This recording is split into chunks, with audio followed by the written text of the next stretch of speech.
Forward to Time. the cloud. Okay, perfect. So whenever you're ready to share your screen, Awesome. I feel like a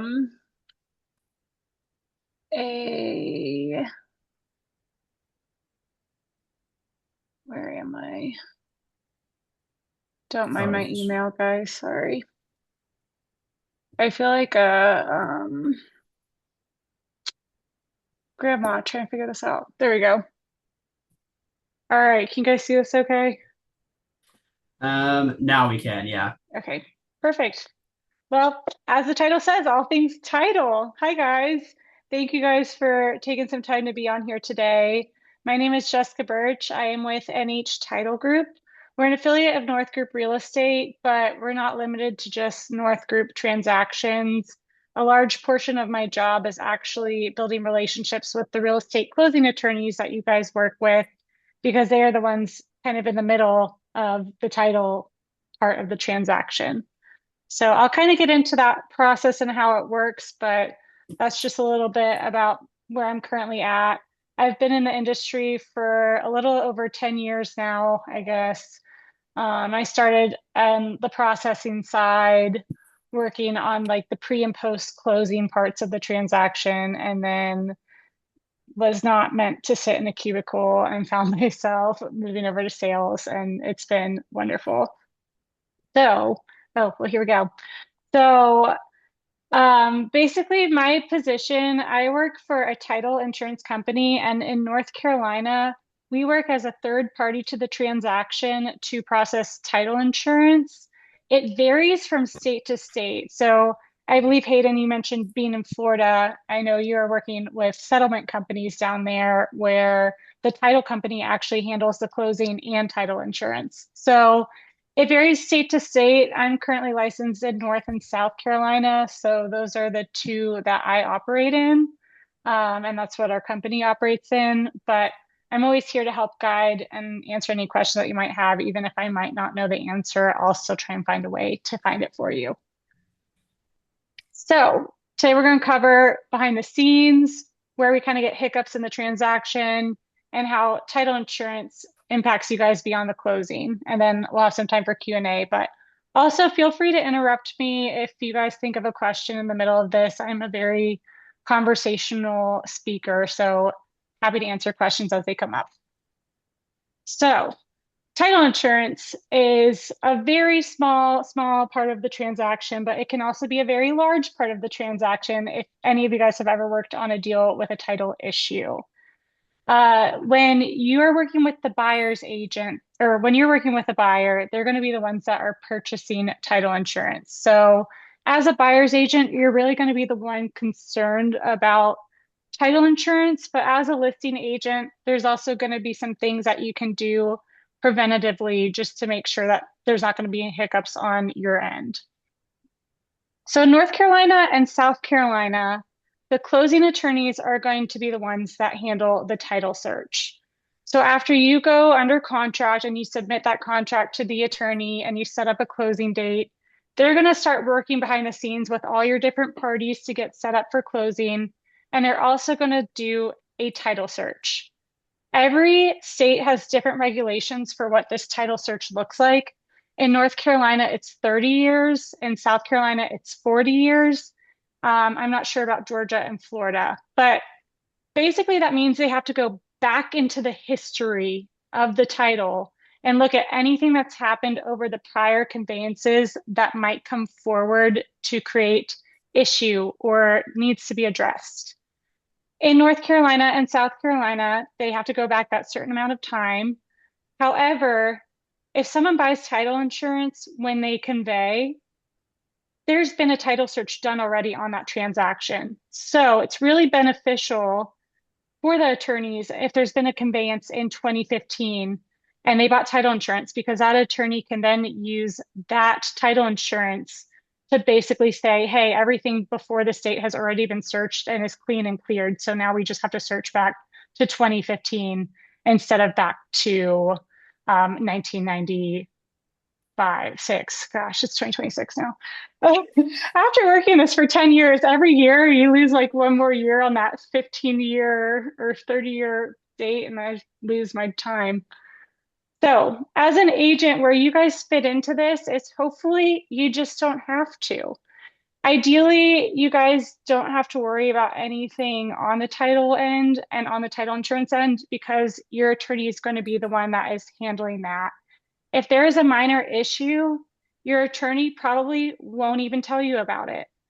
The good thing. You guys just don't have to even know that, oh, there was a name spelled wrong on the prior deed. We had to do some curative action to get that fixed so we can convey it going forward, or something wrong with the legal description. However, if there is something big that might cause delay or make a hiccup for your closing, that's when your attorney will come to you and be like, here's what's going on. Here are kind of your options. So your attorney, all of them work differently. Ideally, you want to find an attorney that's doing the title search as early as possible because the earlier that issues are found, the quicker they can be resolved, the faster we can all get to the closing table. But sometimes that's a picture perfect world and the market gets busy and people run behind. So if you're concerned about there maybe being an issue or if someone's maybe mentioned a judgment or something like that, check in with your closing attorney to see just about the title search and where they're at in that process. So, where deals can stall. Once your attorney completes their title search, there's certain things that might come up during this search that could cause issues. Missing heirs. For example, this conveyed 3 transactions ago, there was a unknown sister that was estranged and no one even brought up that has interest in this property. She later finds out that this house is sold without her and she comes forward, hey, this is my house. I have interest in this house. My parents passed and this is my house. And technically she does because she never signed over her interest into the property. So this is going to be an issue that needs to be solved. They need to figure out a way to get her to sign her interest over. That might include money. So that's a really good reason to tell your buyers to get title insurance because if they're not having coverage, they're the ones that are having to pay for this and solve this issue on their end. So title insurance will come in and help either fight in court or pay off this heir that didn't sign their interest. Um, doesn't have to be that extreme. It could be an encroachment. It might just be your neighbor's driveway is 3 feet over onto your property line, and maybe you didn't have a problem with that when you bought, but now the new buyers are concerned because there might be liability if there's ever a fall on that driveway, and they don't want to be responsible for it. So that is a really like sticky situation that might cause a delay because now the buyer doesn't have clear marketable title to this property that they're looking at purchasing, and this is now your seller's issue. Unpaid liens or judgments. This happens. Things don't get recorded correctly. Mecklenburg and actually the whole state of North Carolina switched to this system a couple years ago called Odyssey, and it didn't come out very clearly. So you could search one way, search the same way later, and get 2 completely different results. So if that got missed and now there's a $30,000 lien attached to the property from a prior owner that didn't get paid off, it's still attached to the property. So it's the current owner's problem.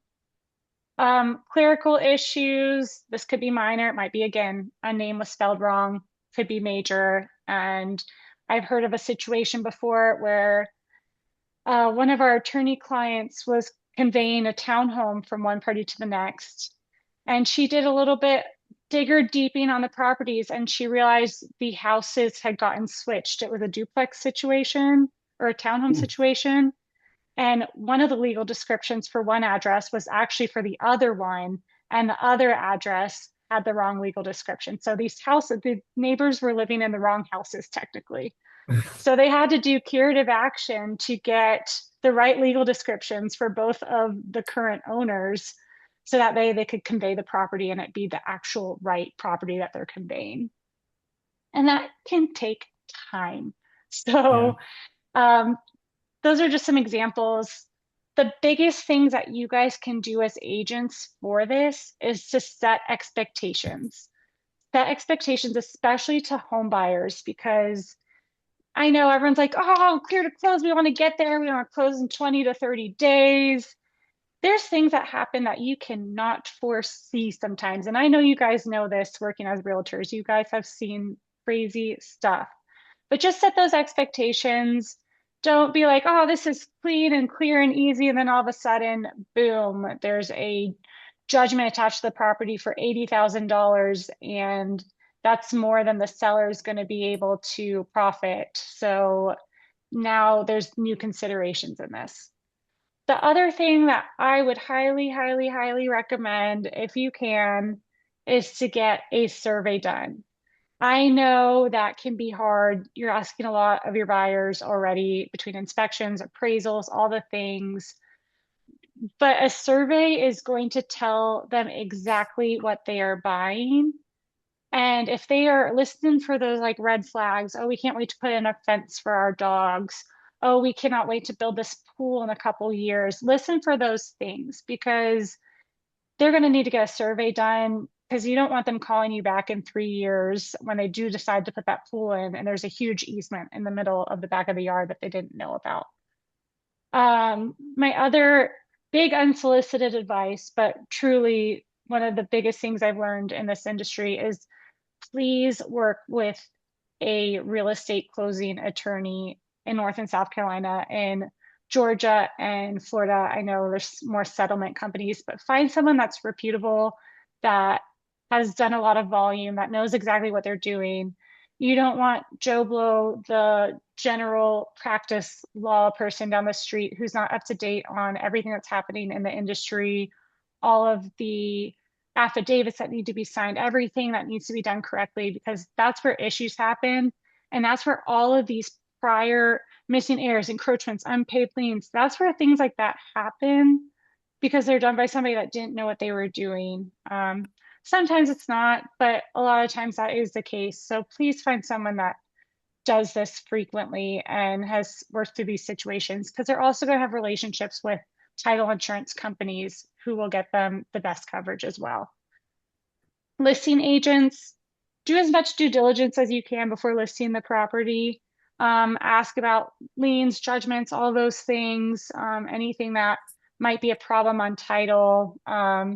If there's something that you're concerned about, you can also reach out to a closing attorney or to me to get a title search done ahead of time.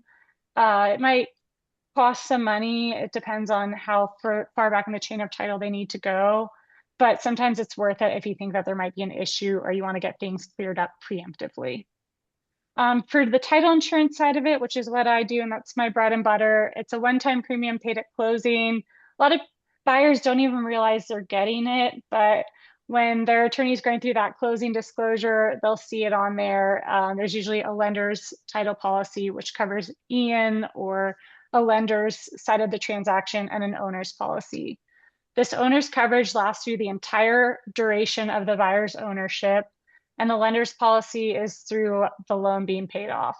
And then it covers anything in the history of the chain of title. So very different from other types of insurance. If you are looking at auto insurance or life insurance, you're protecting yourself from something that might happen in the future. With title insurance, you're protecting yourself from things that have happened in the past. So the very unique form of insurance. I think it's the only one that does that. And the other thing that you might not realize is there's options for title insurance. So for the most part, you're getting a standard policy when you're purchasing title insurance. It's just the given thing. I think in South Carolina, because attorneys process title insurance, they mostly do the enhanced policy because they get a higher premium for it. But the enhanced policy is a little bit of a level up from the standard policy. It's about 20% more in premium, but it has a lot of additional coverages to it that the standard does not, including post-policy protection. So as I mentioned with standard, you're only covered through the history of the chain of title. But with the enhanced, there's some coverage for your buyer during their own ownership too. And as fraud has continued to develop, as the markets seem to change, it's nice for your buyer to have some coverage if something happens during their ownership as well. There's also some built-in survey coverage if your buyer chooses not to get a survey. So again, highly, highly, highly recommend a survey if your buyer is willing to do it. But if they don't, I would at least encourage them to get an enhanced policy because they at least have a little bit more protection if there's an issue. And the other big thing about the enhanced policies is there's coverage appreciation year over year.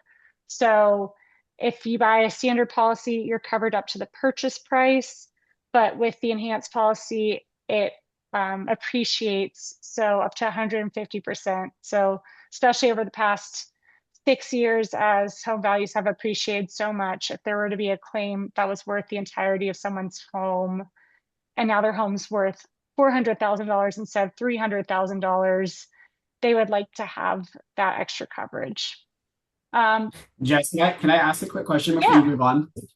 Going back to the survey, I've encountered this quite a bit as a lender. I've had attorneys issue title policies with verbiage that basically is not workable with lending because yes, they're basically protecting themselves because they feel like there needs to be a survey for the property for the title insurance to be issued. So, can you yes. actually walk me through kind of why that is? Because I feel like that's something that pops up more regularly than just about anything that we've discussed so far that I've seen. And I'm just curious kind of how that begins. Yes. So verbiage is the biggest thing for attorneys, for lenders, for title companies, because everyone wants to protect themselves. So everyone wants to word things in ways that are going to make sure that CYA. Yeah. So when it comes to surveys, lenders don't require that buyers get survey, which is why there is a giant exception in a standard Mhm. policy for survey coverage. Because if your buyer's not getting a survey and the lender's not requiring them to get a survey, we're not going to sit here and protect them on a survey matter when there could be a huge issue that would then be paid out by insurance because insurance chose not to cover it. So, with a standard policy, again, there's no coverage whatsoever for surveys if your buyer chooses not to get a survey. Um, the verbiage, though, however, can differ among title companies. It can differ among what lenders prefer. So I think a lot of times it could be as simple as like one word that's an issue for a lender. And Yeah. the attorney is kind of the liaison in this situation because they're working between the title company and the lender to make sure that everyone's happy with what is being issued.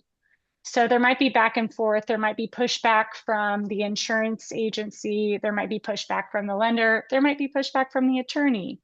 And at the end of the day, the attorney is going to have to find a title company that is either willing to do what the lender is needing, or the lender is eventually going to have to like settle and accept some kind of coverage that they might not necessarily agree with. But if they can't find someone that's willing to insure it the way that they want to, it's just kind of shopping it around in that sense.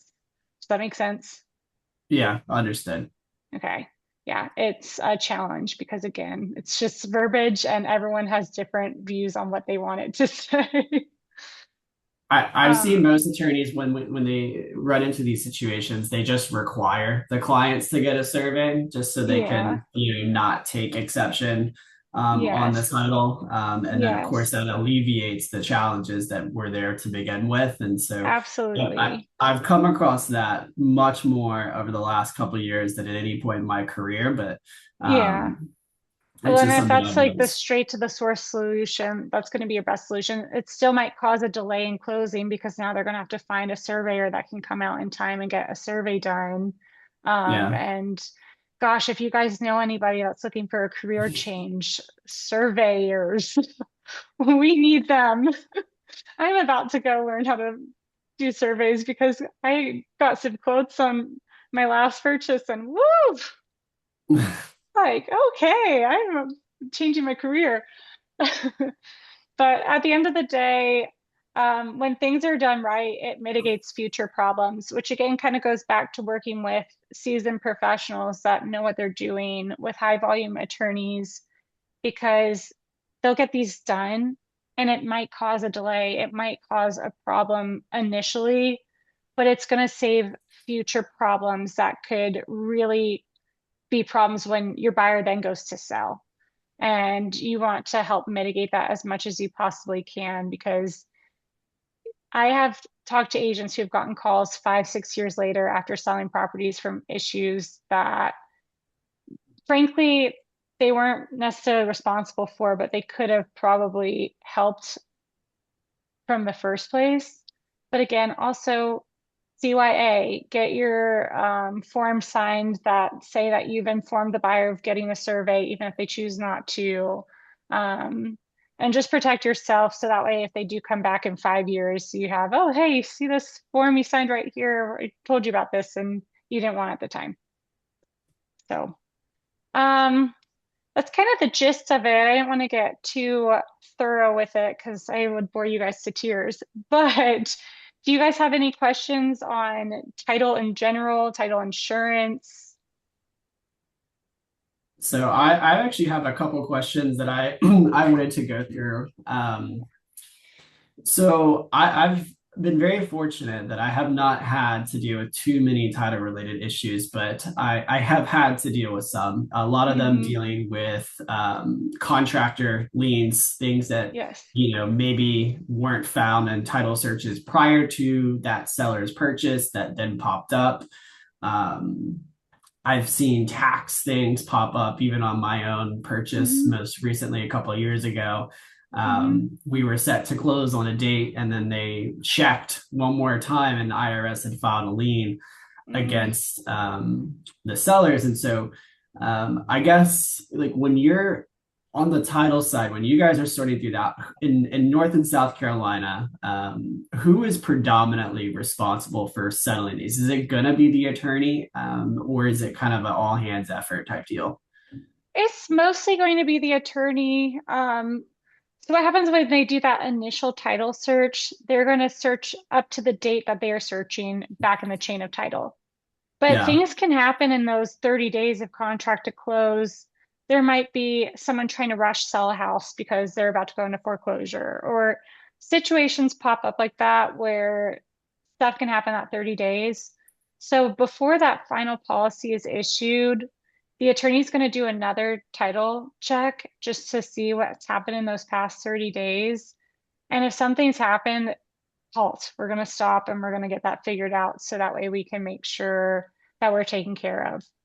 But also, things do get missed in title searches. It unfortunately happens. You never want that to happen, but imagine you're searching for a John Smith in Mecklenburg County and there's 5 billion. So you just have to hope because things might get recorded under John A. Smith.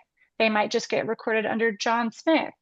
John yeah. Smith might own 30 different properties. Things like this happen, um, which is why it's really important to get title insurance because if it does get missed before or after you guys get closed, it's later going to be the buyer's problem. So that's where they can file a claim and have coverage to get those things handled. But the attorney is primarily going to be the one figuring out the problems and like offering up the different solutions of how to move forward on it.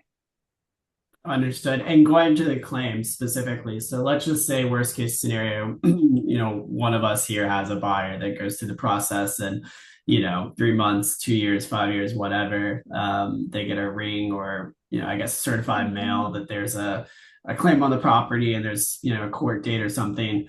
How, like, what is their, like, what are they supposed to do? They're supposed to call the title insurance company, report what's going on, and then someone kind of helps guide them through the process from there.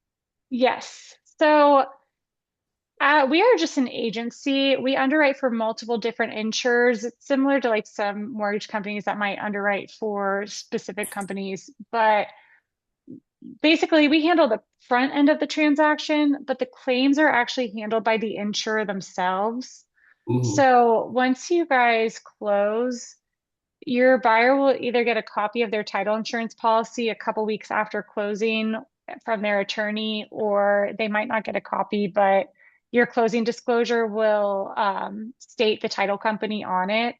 So if there's ever a claim, you can just research that title insurance company, find their claims department online. That usually offers like an online portal that you can submit the claim to, or you can call and submit it that way, or it gives an address if you want to write it in.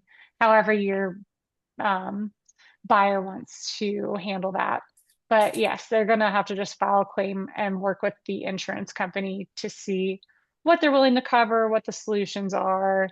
It's probably always going to be a giant it depends because that's an attorney's Mhm. favorite word. Um, but that's just kind of how that process works. I understood. And then I'm curious, I don't know if you've had any things that's popped up on title policies you've been issuing recently, but if you have, what's been something that you've been seeing that's popping up recently, like, as far as issues that are causing holds on the title? A lot of like uncanceled deeds of trust. That's always a popular one. Someone got a HELOC from a bank that they either never used or they eventually paid it off, but that never got recorded into the Register of Deeds. And the bank then closed and sold to someone else, who then sold to someone else. And all of a sudden, no one can find any record of this payoff. And it's kind of a complicated mess. So at this point, there's usually been a good system from the attorney's end to get just like written proof that this payoff's been paid off like 15 years ago. But that has caused hiccups before where people have not closed on time because they couldn't find any record of this. And that seemed to be such a common issue that I think we found some quicker solutions for it, but there's always some that slip through the cracks. Um, Other big issues, I'm trying to think, like just heirs and like who needs to sign. People might not be available to sign. A lot of people want to not go to closing anymore. So Yeah. everyone wants like remote closings. Remote notaries are a big thing. I mentioned earlier how much fraud's developed, and I'm sure if any of you guys have tried to sell vacant land, you might have had some weird situations happen or buy. Um, so that's been like the biggest thing. You gotta go off of what your attorney's suggesting, which is often they hire a third party remote notary closing person to go get it done because they don't want them to just find some random notary who might have bad intentions and help with that situation. Those are a couple small holdups that we've been having lately. I did have a crazy story. A couple weeks ago, an agent called me and she actually had a judgment filed against a owner. I guess they had gone to court for something. She wound up winning this suit and had filed a claim against him. So as this claim was being processed, he quit claimed the deed to his brother. And the court case had happened in a different county. So everything had been filed in one county, but she had to do a dual filing into the county that his home was in, so it attached to the property. So she did that in time, but for some reason it didn't pop up in the title search, or maybe the attorney didn't do a title search through the quitclaim deed transaction. And then his brother sold the property again 6 months later to people that were completely unaffiliated with this business. So during that title search, the buyer did get title insurance, which means the title search was done. But I don't know how this judgment got missed. I don't know if it was because of Odyssey or what happened. But this woman never got paid her judgment claims from the initial buyer or owner. Wow. $325,000 that she did Wow. not get paid on. So I haven't followed up with her. I need to check in with her, but basically, we just told her to reach out to the most recent closing attorney on the most recent transaction because they did get title insurance and have that attorney file a claim for the buyer because there's a $325,000 lien attached to their property that they are technically responsible for because it's attached to their property. But because they have title insurance, they'll be covered. So, Now, I am curious, that scenario kind of makes me think about like the web of responsibility here. So mhm. like when something like that happens, I mean, obviously it's insured and so, the process is going to be taken care of for the buyer in the claims, area, but for the attorney, are they going to be like somewhat liable for that? Like is the title insurance company going to go after the attorney for, missing something like that? Probably, yes. It's Wow. typically like title insurance companies are only willing to pay so much, but it depends. It is, again, the biggest word of insurance and attorneys. It depends. Because that attorney might send in a lot of business, and frankly, everyone's going to have a human error once here or there. Odyssey was happening at that time. Hopefully, they had an Odyssey affidavit signed, but there's just a lot of like different circumstances. It's going to be situational.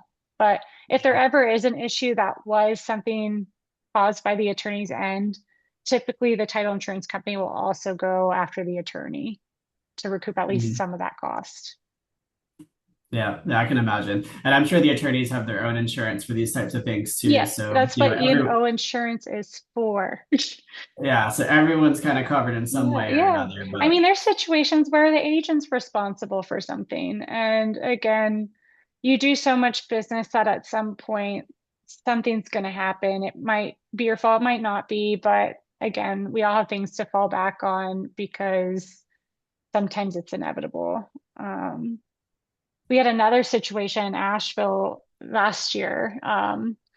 The buyer did not get a survey done and he did not get enhanced coverage. He just got standard policy. So he had no survey coverage whatsoever. He had really contentious relationship with his backside neighbor and they shared their fence line. So eventually he did get a survey done. And it turned out that the neighbor's fence was encroaching on his property 22 feet, wow, not just like a half an inch or like a couple feet, 22 feet.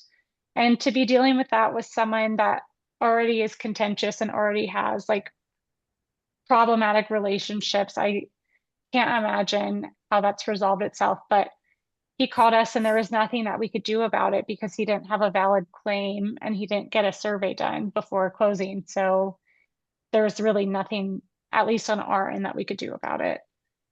yeah. I think the So, surveys, going back to your point earlier in the mhm. slides, the challenge with getting clients, and all of us here, the agents can probably attest to this, getting them to do the surveys is just because it's expensive and it takes Mhm. time and it's on top of, deposits and closing Yes. costs and down payments and other Hmm. inspections that they're doing that they deem a little bit more important. So it sounds like to me for clients that are kind of that mindset that it's probably best that they do the enhanced coverage policies Yes. to protect them if they're not going to be doing the surveys. And I guess a question that I have because this is actually new information to me. I actually never Yeah. heard of the enhanced coverage policies, Hmm. and it's because it's never presented to me on the lending side. Yeah. It's just discussed amongst the clients. When is that conversation happening with the clients? Like, are they having that like the week of closing? Because I know a lot of attorneys finalize things relatively later. Is Yeah. that something that's like in the questionnaire up front and like what kind of policy do you Yes. want? Oh, I don't think that there's one right answer for that, Ian. Unfortunately, everyone operates so differently. I know for us, being a part of North Group, we have a form in Dot Loop for the North Group agents that the buyer has to sign, and they can Mhm. select standard or enhanced on that. And we have a lot of information in there on what enhanced policies are, but I'm sure that differs from firm to firm. Again, as I mentioned earlier in this, I think some buyers don't even realize they're buying title insurance. Like they go to Yeah. closing and it's just another number on their closing disclosure that they don't even know anything about. Lenders require title insurance. So any transaction that you have with a mortgage lender on it, they're at least getting lender's title insurance policy. There's a simultaneous issue credit of $26 to add on a second policy. So pretty much they always get owner's coverage as well because they're buying lenders already. but they might not even know that. So Mm. I think it would be upon the responsibility of the attorney to at least inform the buyers of these options. But they already have a million things that they're doing too that I don't think that they're necessarily covering that either. So I Yeah. think that's just where it's really important to have these conversations. And like, thank you guys all for taking your time to be on here because I think that helps you guys even think about one more thing like, hey, by the way, title insurance, you have these options. So I think education's just the biggest thing that we can do and talking to whoever will listen, however many times I need to tell it, because I can only control so much of it. Yeah. Beyond that, I don't know where it goes. I think to piggyback off of that, I think I just had a revelation of how unfortunate, with the industry being so busy, especially on the attorney Mhm. side.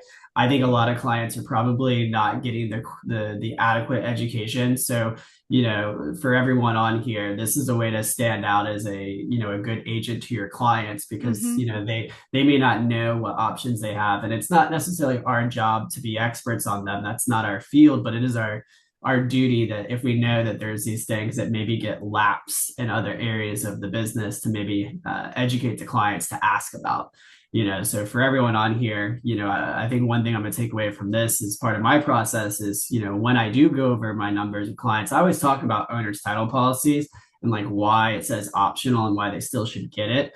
But I think I'm going to enhance that by talking about enhanced coverage because I think that's something that a lot of people could benefit for because I'll just be honest, I probably get one survey for every 20 deals. Mhm. So it's pretty rare that I get a survey, Yeah. and Well, and that's also where you can pass it off to be like, hey, I have a contact who works for a title insurance company. Do you want to talk to her? Because yeah, I'm happy to answer those questions too. You guys, again, as Ian had just said, don't need to have the answers to everything. You don't need to know everything.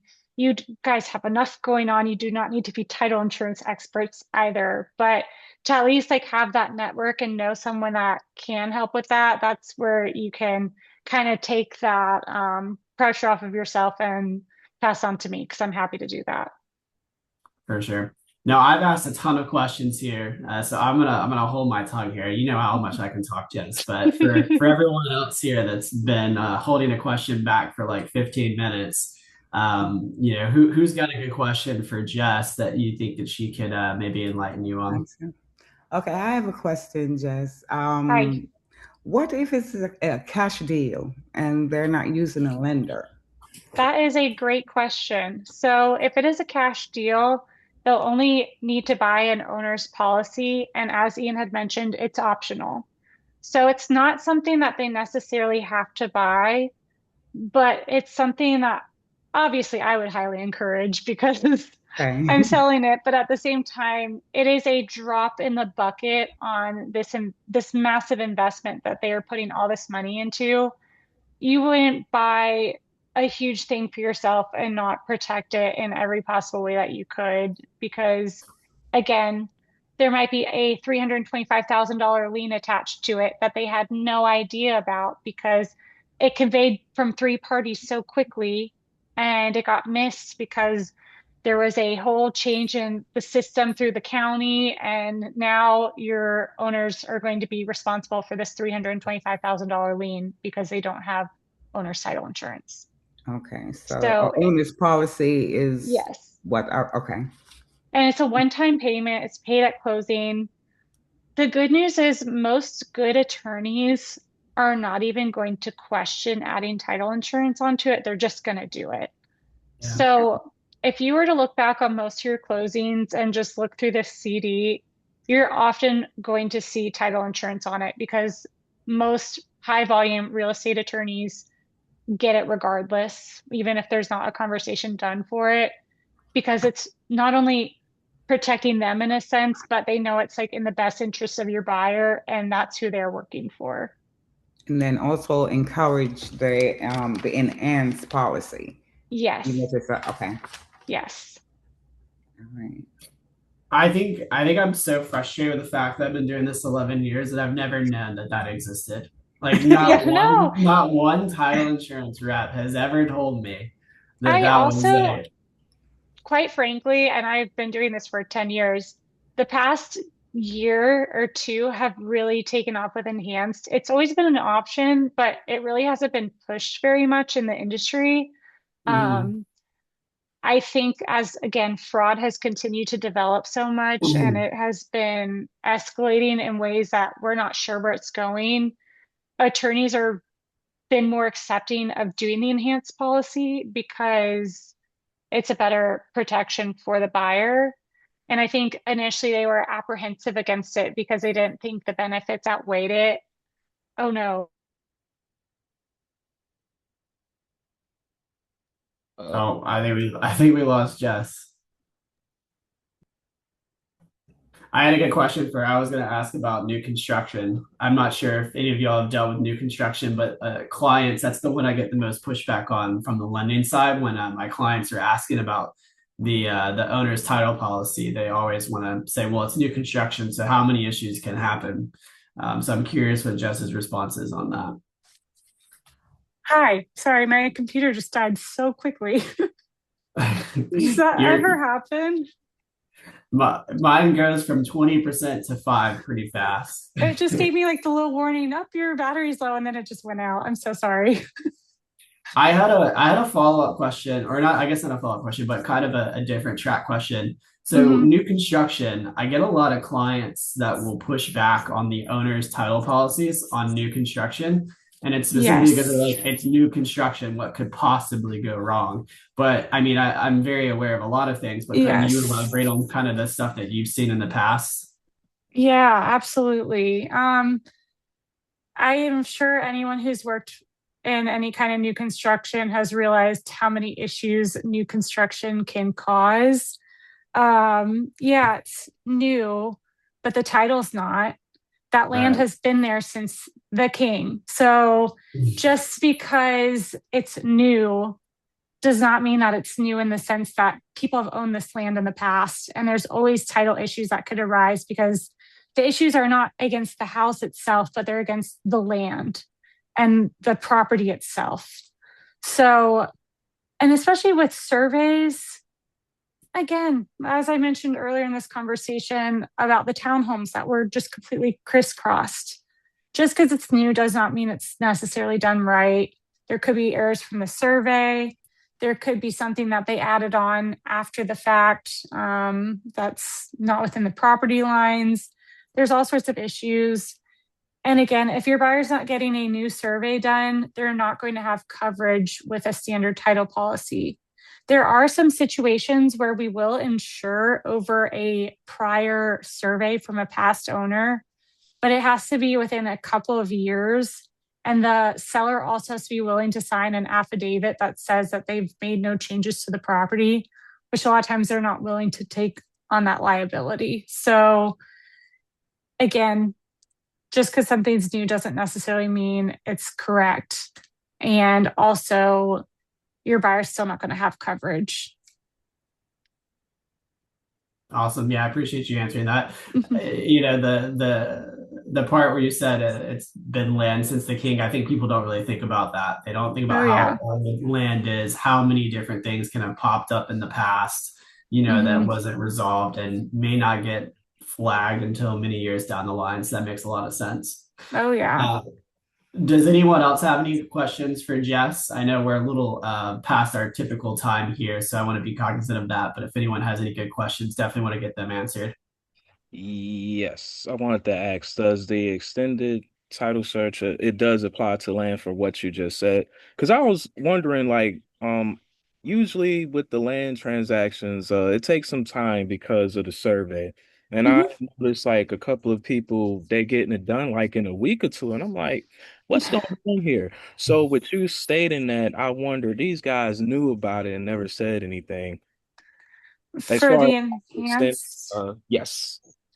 So, yeah, that could be the set, like the sense. Sometimes with land transactions, they're what, $50,000 and people are paying cash for them. And if it's an investor, a lot of times they just don't even get title insurance because they just are quickly planning on building and flipping and doing whatever. So it might be closing quickly because they don't get a survey done, or they maybe have a relationship with a surveyor who comes out quickly for it, but they can still get title insurance without getting a survey done. Title insurance for us, it takes 30 minutes to underwrite a commitment for insurance. It's going to depend on how long the attorney takes for their title search, but there's a lot of different scenarios for why it might move quickly. But the title insurance isn't usually a holdup in any capacity unless there's a title issue. Does that make sense? Yes. Okay. I have a question. So how far back, as far as buying land, they go back like 50 years? That was the next question. Yeah. So again, in North Carolina, we have to go back 30 years in a chain of title to get clear title. South Carolina notes 40 years. Again, I don't know about Georgia and Florida and some of the surrounding states, but basically the attorney is going to search back the past 30 years, no matter how many times that's conveyed, even if it's gone through a foreclosure. Like, they just have to go back 30 years in the chain of title, unless there's been a policy that was issued within that time that they can work off of. So something that you guys can do as a listing agent is ask your buyer if they have a copy of their closing disclosure, or I'm sorry, ask your seller if they have a copy of their closing disclosure from when they bought, and if they have a copy of their title insurance policy. From there, you can send that over to the buyer's attorney, because the buyer can then do a quicker title search off of that information. And again, as a buyer's agent, you can reach out to the listing agent to have them check with the seller if they have a copy of that. If they don't have a copy of the title policy, this closing disclosure will usually reference the title company. And of course, you can find the deed online to see who the prior closing attorney was. And you can always reach out to that closing attorney to see if they have a copy of the title policy, or if they at least know who the title company was that they can refer you to. But say there was a transaction in 2017 and that buyer got title insurance and now they're going to sell it in 2026. They have a copy of that title policy. They work off of that prior title policy. So they only have to search from 2017 up until today's date, because that policy that was issued already cleared title from everything before that. Okay. But if there's no policy that they can work off of, it's 30 years. Okay. So if you want to do an extend search, you would have to, your client have to pay for that, or how is that? So the title search is done by the closing attorney. So that cost is regulated by the closing attorney. It might cost them more if it is a larger title search. I think search fees vary depending on what the search is. And if it's a 30-year search that has gone through multiple conveyances and heirs and estates and a lot of issues and complications, that's going to take them a lot more time than it would for a standard 5-year search due to a title policy. So that's just situational. It's going to depend on your attorney and what they're charging. But and always kind of look at the past chain of title. A lot of times the deeds will reference if they got title insurance. So that's always a good starting point. Okay. I didn't realize how important it was to remember who has my title insurance on my homes. I just always took the process for granted, but I'm now thinking in my mind, well, what happens if the attorney I work with goes out of business, right? That happens.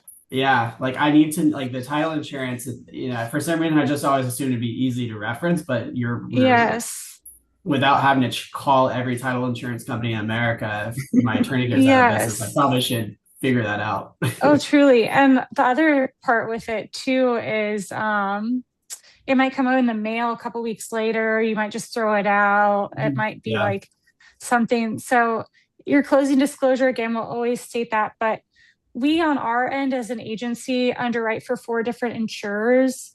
So we have databases of all of their policies. So if you guys are ever looking for a prior policy, I can go in and search for it through our insurers. I might not find anything. That doesn't mean that there's not a policy out there. It just might be with an insurer that we don't underwrite for. But your closing attorney will always search for a prior policy when they do that title search. It just sometimes helps if you guys find it up front. So that way they're not having to reach out to 30 different people to try and find it. Yeah. Well, I definitely appreciate you being on the call here, Jess. This was super Yes. enlightening, and I think we got a lot of good feedback from everyone here. Before we jump off, I just want to give everyone one last chance. If there's any questions that you have for Jess, you can always email her. She's super reachable. Yes. For those that have worked with her in the past, but if you have anything you'd like to ask right now, by all means. Okay. Well, thank you guys killed for it. your time, Ian. Thank you so much for having me on here. I appreciate it. And I know my presentation cut off, but I can throw my email in if you guys need it. For sure. I'm gonna post a recording for everyone, that's unfamiliar. I post the recordings every week. I'll post it on the Facebook group, and then of course it'll always be in my link tree. If anyone, like I said, has any specific questions for Jess, it pops up afterwards. Like I said, she's super reachable. And Jess just put her phone number in the chat, so feel free to save that. Yeah, that's my cell. So you can call me, text me, whatever your preferred communication is.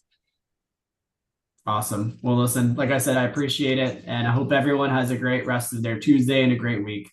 Yay. Thanks, guys. Bye. Bye. Bye.